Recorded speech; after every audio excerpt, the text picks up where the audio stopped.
Yan, good evening mga katropa. Sobrang lamig ngayong gabi nga ito mga katropa. Ano na, umaga na pala. 12:10 na. Ayan, nag-iisip tayo ng mga content. So gagawa tayo ngayon ng long video. At magkikwento tayo mga katropa tungkol sa mga content creator. Ayan. Yan sa mga nagsisimula. Ayan, no?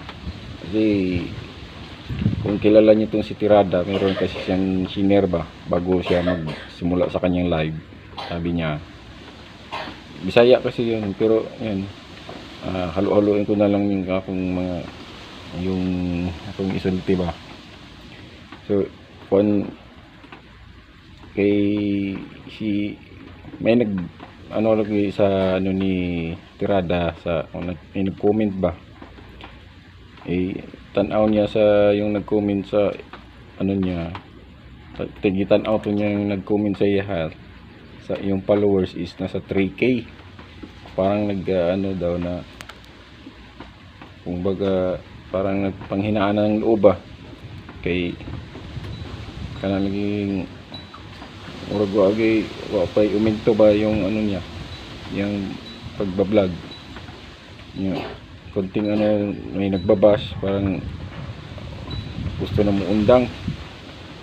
Ayun, sabi ni Tirada, yun, nagkwento siya sa mga kanya. Sabi niya, wala lang yan sa ko, mga nag-umpisa pa daw siya sa pag-vlog. Biruin mo daw mga tropa, 1 taon daw siya na yung account niya na restrict or nagkaroon ng violation. Grabe, 1 taon, no? Pero yung 1 taon na yun, kasi di pa siya seryoso noong time na yun ba. Yung followers daw niya ata nasa 3K pa lang, ganun. Habang nagtatrabaho siya, nag-i-enjoy lang siya ba. Hindi pa niya alam yung mga kitaan, hindi man niya focus yung kitaan lang. Ang lang daw niya yung makapag-enjoy, patawa sa mga tao, good vibes. Kaya sabi niya, wala lang yan sa ko, wala lang yan sa mga nadaanan ko. Kung ikaw palamya-lamya ka kunting kakagalan, basta tuloy mo lang ginagawa mo, ganyan, sabi ni Tirada. Kaya yun parang na-inspire din ako sa sinabi niya. Kaya tuloy-tuloy lang tayo. Anong mangyari sa dashboard mo, tuloy mo lang.